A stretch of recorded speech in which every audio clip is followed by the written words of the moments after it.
Hello, everyone, and welcome to Kings of Fantasy Football podcast. I'm your co-host Pablo, and here's my co-host. Leo.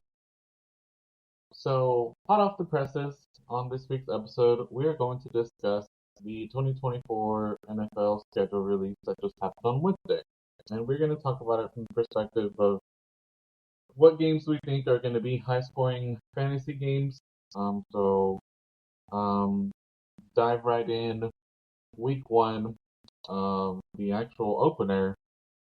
Chiefs versus Ravens. While everyone is probably going to scratch their heads and say, well, Ravens had one of the top defenses last year, I think first game, for it to be a defensive matchup is probably unlikely. Probably a lot of um, scoring in that game. You have Lamar Jackson on one side, you have Patrick Mahomes, Kelsey, Derrick Henry, Zay Flowers, Xavier Worthy, the rookie. I mean, I think that's going to be high scoring. I don't think the defenses are going to be able to stop each other the entire game. Um, Leonard, do you agree? Who do you like in that matchup? Yeah, no, definitely that's especially since it's the first game of the year. I think both teams are going to be hyped, especially the Chiefs. They're getting their rings, they're home. If this game was in the playoffs, then maybe I think the defense will be yeah, by then each defensive team would be probably control the ball a little bit more, and the weather how that is. Uh, just by that Dolphins Chiefs game that was under -0. So I think definitely has a high chance to as a high scoring game for sure right off the bat. You also have we don't know what's gonna happen with Rashee Rice, if he's gonna be suspended or whatnot with his off field issues. So that might also allow the newly signed Marquise Brown to make a big splash in his debut with KC for sure. Now, one thing I want to talk about for our listeners that are new into fantasy football, Thursday games, man, those those can be difficult to determine if you're going to start your players. However, um, quarterbacks like Lamar Jackson, Patrick Mahomes, you have Travis Kelce, Derrick Henry. I mean, if you're gonna spend high rounds drafting those players, I think that you have to start them. But later on in the season, it can become tricky to determine if you're gonna start them. But again, if you're gonna spend high draft capital to draft them high, then you have to start them. Um, the next game that I think is going to be interesting as well is the Friday game. You have Packers and Eagles. If if you have Jordan Love, you have um, any of his receivers, to be honest, because nobody thought that not either Jordan Love or his receivers would have a good fantasy year last year, and he proved everyone wrong. And then on the flip side, you have a brand new Eagles offense that is just stacked. I mean, people think that they're building a Madden Ultimate team over there. You have the newly acquired Saquon Barkley. You have AJ Brown, Devontae Smith, and then the no-brainer in Jalen Hurts. So I think those two games, I mean, right off the bat, very, very high scoring. What do you like from the Friday game of Packers and Eagles? Yeah, this is probably another shootout as well. The Barkley, we're gonna find out right off the bat if he's gonna be a stud or not for the year. I think he is. Obviously, Jalen Hurts always has the stealing those goal line touches, but I still think that, Barkley should he's a he's definitely gonna be one to grab. He's gonna. I think they're finally gonna give him, usually the Eagles tend to have a running back by committee. Even though DeAndre Swift had a little bit more touches last year, but I think Barkley is far superior of DeAndre Swift, and he should definitely see more not only more carries, more receptions. That if you get him in the open field, he could take it to the house at any moment. So uh, it, he's another one to add to that. That with all those receivers and tight ends on both teams, and on the other side, we're gonna see Josh Jacobs, make his debut with the Packers. I think he's definitely someone to get. It might be a tough matchup in the beginning of the year with Jacobs, but towards the end of the year, I think he does have some matchups that he'll be able to exploit in the fantasy playoffs too. So yeah, just get your studs in there. What's going to be a little bit tricky might be the receivers for the Packers. Last year, Christian Watson, that he was the first receiver drafted by everyone. That he just tended to be always injured and really couldn't get his season going. So, but that allowed Jaden Reed to make a big splash as a rookie, and Davantian Wicks also was a player in certain games as well, and you always have Romeo Dobbs. So that's going to be tricky, probably in the receiver side of which one is going to be the one producing. Um, for me, I like Reed. Reed showed that he was always as consistent as long as he was in the starting lineup and getting the looks. So, but yeah, it's going to be interesting for sure. Another uh, fantasy fest for us to enjoy. Now, one thing that I at least just want to ask you. So last year, um, according to Fantasy Pros, um, we had Saquon Barkley, running back number 13 overall, and then Josh Jacobs was 25. Do you see them finishing higher than that? I think for sure both of them should end up higher. I would imagine both of them, if they have good years, being in the top 15. Yeah, I think so for sure. Like for one, Jacobs was injured, so as long as he's obviously if both of them stay healthy, they have a chance to get better. The main thing right off the bat for Barkley, he has a quarterback now that they're not going to be able to stack the box and receivers around him. That it's going to be very difficult to stack the box against Barkley.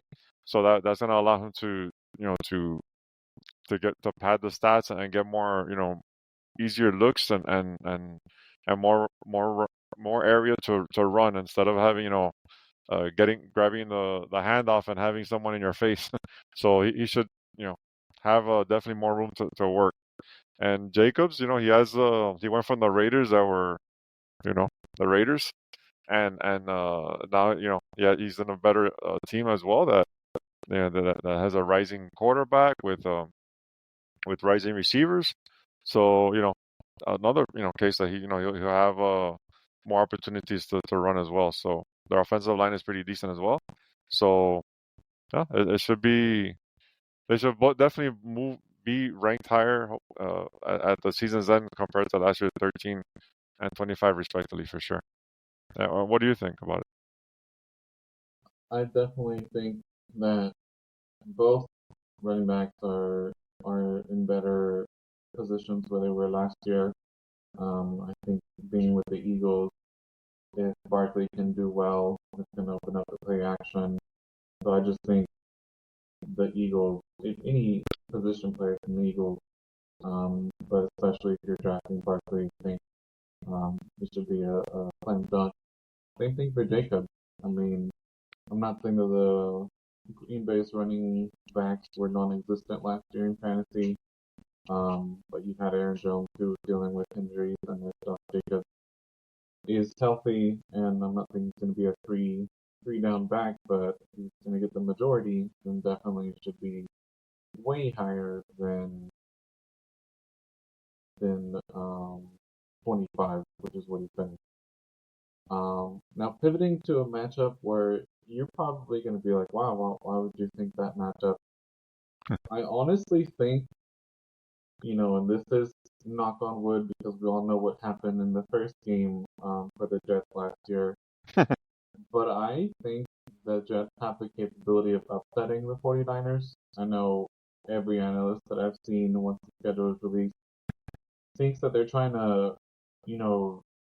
do I guess a rehash of last year, and they think that really you're gonna put Aaron Rodgers coming off an Achilles against one of the most scariest defenses in the NFL. But I do think that if anybody can pick apart, defenses, it's Aaron Rodgers. He still has Breece Hall behind him. Garrett Wilson should have a way better year. And I think just fantasy wise, if he's healthy, Garrett Wilson's healthy, Breece Hall has another good year. I'm not saying that the 49ers are not going to score on the Jets defense either, but Jets defense is not a walk in the park.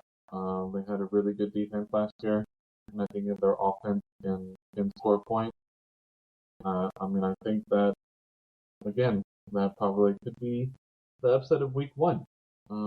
What do you think? Oh, no, they definitely have a possibility. Obviously, helps the 49ers. That's Monday night football. They're at home. And I know Aaron Rodgers still has a chip on his shoulder that the 49ers didn't draft him. And they drafted Alex Smith when both of them came out, and which propelled Aaron Rodgers to free fall to the Packers. Like I think it was pick 22 at that year. So I know he always has he wanted to play for them because he went to Cal, University of Cal, which is right there in San Francisco. So he's always comes to play, and especially against all those years when he was with Green Bay, always batting the 49ers. He always gets pumped up to play the 49ers. And then we got Coach Ally that he's returning home. He was the 49ers defensive coordinator a couple years ago before he went to be the head coach for the Jets. So, and he always has a great defense that will to to try to stop the 49ers. The thing is that 49ers have a lot of weapons, so we'll see. It's gonna be definitely a matchup right off the bat to see who's more on point, the 49ers offense or the Jets defense. With the Jets offense flirting behind. I'm very intrigued, man, to see Aaron Rodgers healthy with a healthy season with Garrett Wilson, to see what that can do. I'm really intrigued for that for sure. For sure, man. Last year I had both of them in one league, and of course, Aaron Rodgers went down. Now let's talk about the 49ers for a bit. I do not believe, and a lot of McCaffrey owners are probably going to scratch their heads, but I do not think that Christian McCaffrey can repeat the year that he had last year. I mean, last year he was maybe like 100 points or more, was the closest running back that was next to him. I just don't see that happening. I think anytime that someone ends up as the overall best player, it's very hard to repeat. Because I believe when he was with Carolina, he was number one overall, and then the next year he dropped off a little bit. Yeah. And then I think receivers wise, we know that there's drama in the locker room right now as far as the receivers in San Francisco. You have Debo, you have Ayuk. We don't know if Ayuk's gonna play. So I think that they lose Ayuk, that catapults Debo, but I think that hurts Brock Purdy. Everyone was saying that he's a system quarterback, and that's why he had a good year since he has all the weapons. But they losing a weapon would hurt him. What do you think? Well, going back to McCaffrey, I think as long as he's healthy, he's gonna be up there. Like you mentioned, he was with with the Panthers. He was number one, but he didn't do well because he got hurt. So as long as he's healthy, like he had a couple years that he had a little bit of dealt with a little bit of injuries. That's why people started shying away from him. Is he injury prone? But no, like the last 2 years, he's proved that he's healthy, and when he's healthy, he's a beast. So that like we said that's about any fantasy football player, right? But as long as he's healthy, definitely he should be probably number one player off the board. And in terms of the receivers, Debo, Ayuk, they proved last year they can play. The Debo's another player that tends to deal with injuries because he goes all out. He plays all over the field, in the backfield, all over the place, and he tends to get banged up a little bit. As you know, I, as I believe in the system there in San Francisco. With Kyle Shanahan, as long as everyone's there, they and they're winning, it should be cool. Now, if they start losing, maybe this drama will start blowing up a little bit more and stuff like that. But as long as they can keep getting the W's, they should be all right. It's gonna be interesting with they picked up a rookie, which kind of probably led a little bit to this drama. Purcell, from the University of Florida. That probably, I think that kind of started the ball rolling with the drama with Ayuk. They thought maybe one of them are going to get traded or both. But if they all stay healthy there, they got George Kittle. They're studs. There's gonna be definitely a team to watch for sure. So we're gonna pivot here into some, according to Fox Sports and ESPN and all these websites, or the must-see games um, this year, and I'm gonna look at it from fantasy perspective. The first one I'm gonna be a little bit biased is the revenge game for Stephon Diggs. So Texans and Bills. You have Texans with another addition in Diggs. Offense was good last year. Dale should recover from his injury that he sustained a few weeks ago. And then on the other side, you have Josh Allen, who's QB1 last year, but he lost some weapons.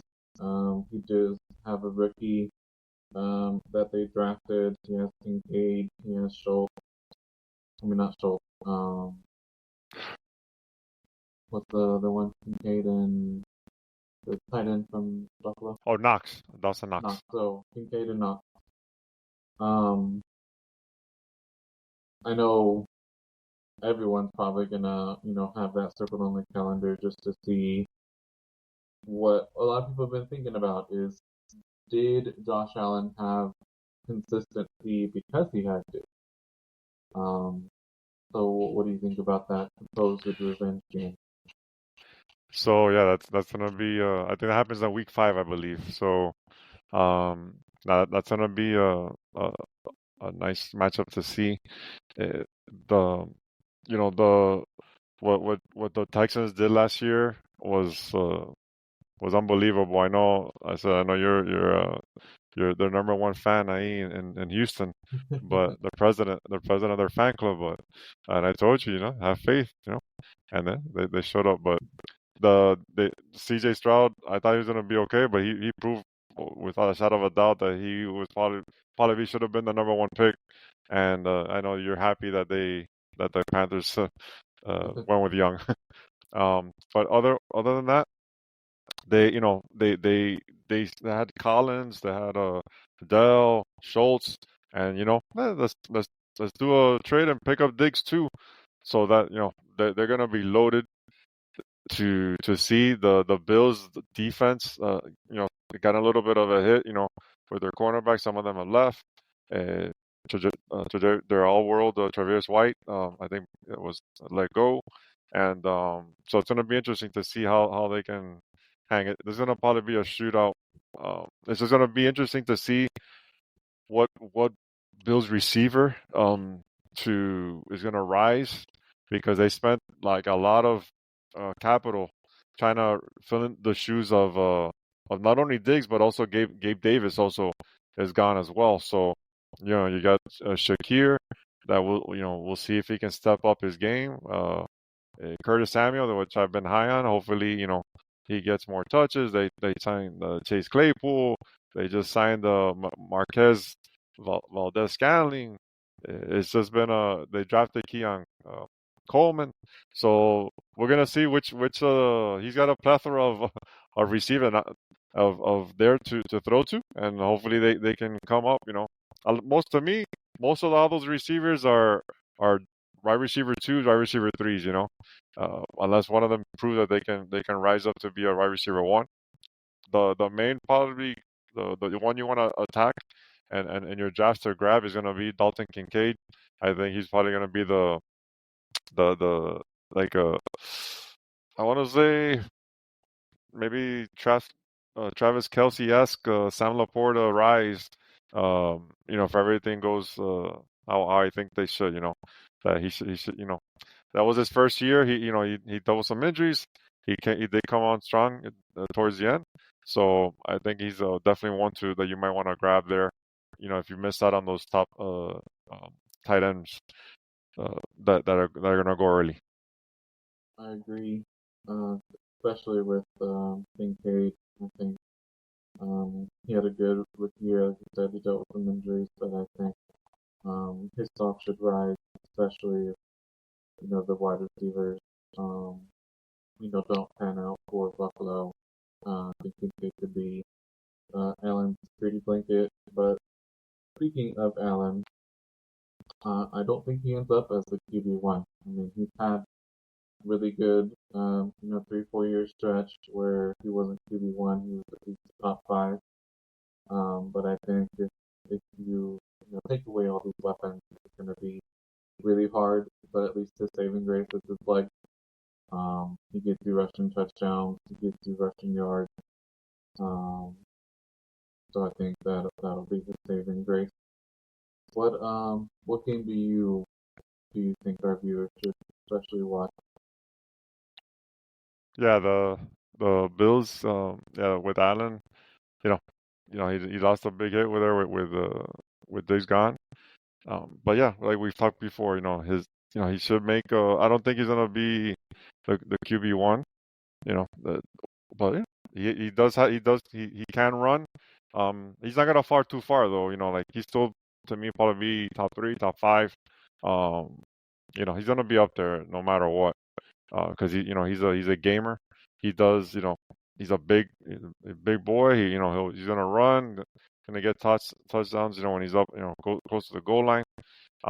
What I do like about the Bills too, like especially him, like the first 5 games of the season is gonna probably be possible shooters. They start off with the Arizona Cardinals that we're all excited to see. Marvin Harrison with Kyler Murray over there. Then they go to the Dolphins. They play the Jaguars, the Ravens, and then the Texans. So those first 5 games, is gonna be possible shootouts that they're gonna be involved in. So it should be fun. All right. And now this matchup is going to be way later in the year, but I still think it should be very interesting because of the fact that it's, towards the end of the season. It is a rematch of 49ers and Lions. Now, for all the Lions fans, I know it was heartbreaking for you. So you guys probably have that circled on your calendar. Um, I think because it's so late in the year, we should know who's going to be in the playoffs, who's not. Um, but I really enjoyed that matchup from a fantasy perspective. You have Goff, you have Amon-Ra, you have Laporta, you have Gibbs on one side, on the other side, where you talk about the 49ers.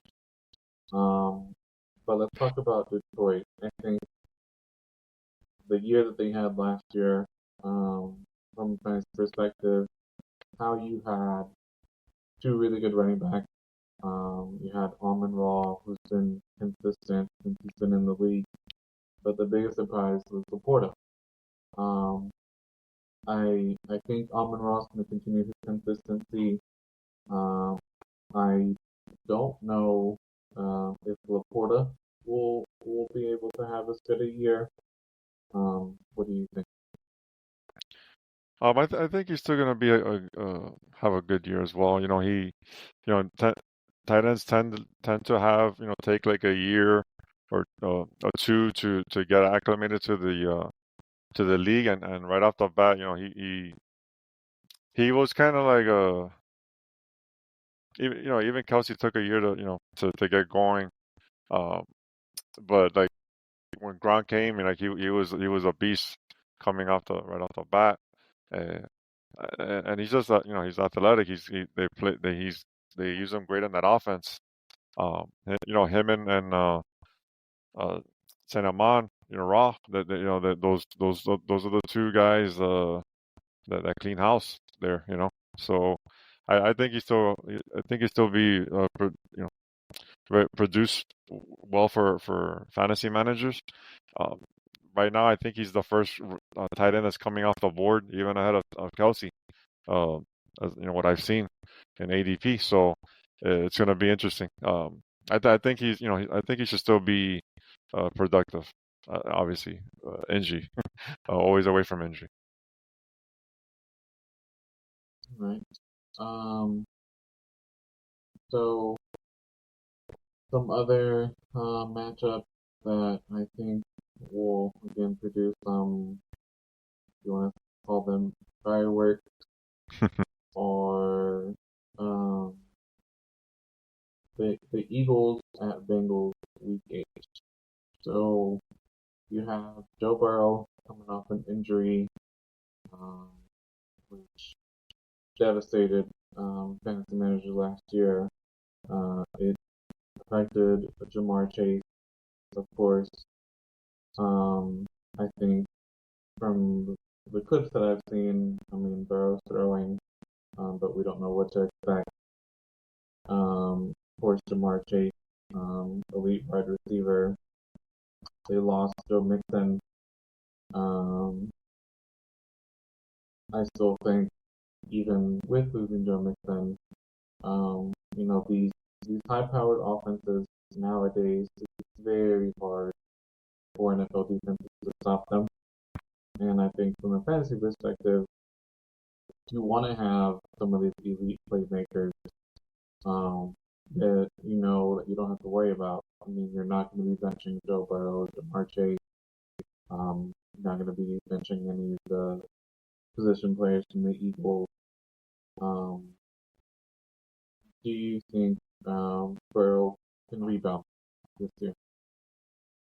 I think he can. If he's recovered from his injury, you know, uh, he has the weapons there. Not only does he have Jamar Chase, like you mentioned, he has T Higgins. They actually brought in Mike Gesicki as a tight end a couple years ago when he was with the Dolphins. He was he's very athletic, so maybe he can provide you know some extra you know uh, another weapon for him.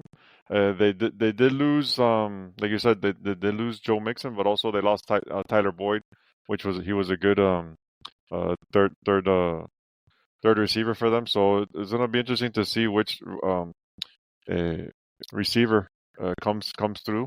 They did draft a rookie named Jermaine Burton later, so that might be a name to keep an eye on to see if he produces. And then they brought in Zach Moss as the running back to replace Joe Mixon. So he when he filled in for Jonathan Taylor last year, he did well, and so we'll see if he can continue that. There's also Chase Brown there as well, that he might be that he's a second year player, a running back that someone to look later in your drafts as well. If Zach Moss falters a little, Brown is he's a dual threat player that can provide some some fantasy points for fantasy managers for sure. But yeah, Burrow, he's a gamer, man. Like you know, cool Joe, bro. When if he's healthy, bro, he's gonna be slinging it for sure. He's on my fantasy team, so he better. My dynasty team. So, thank you everyone for tuning in. Hope you like the episode. If you have any questions, you can reach me on X at Archreaper, ARCHREAPER. We are available on all the major platforms. We just got added to YouTube podcasts. We're on Apple Podcasts, Spotify, so all the major platforms. Feel free to share with your friends, family, anyone who's interested in fantasy football. Leo, where can they reach you? Thanks again for listening. We're very appreciative. If you like the show, please like and rate the podcast. That helps us to get noticed. And like if you want to reach me, you can reach me at on X at smooth1074. I'm also on TikTok. I do some, I've done some videos when the NFL draft just passed. That's at FF Leo G. And on Player Profiler, I've been, I work with in the news desk. So there's any players that there's news. I mainly focus on the AFC East teams, and and I also have articles that are going to be coming soon at Fighting Chance Fantasy. And thanks again for listening, and I hope you guys have a great week. Thank you, everyone.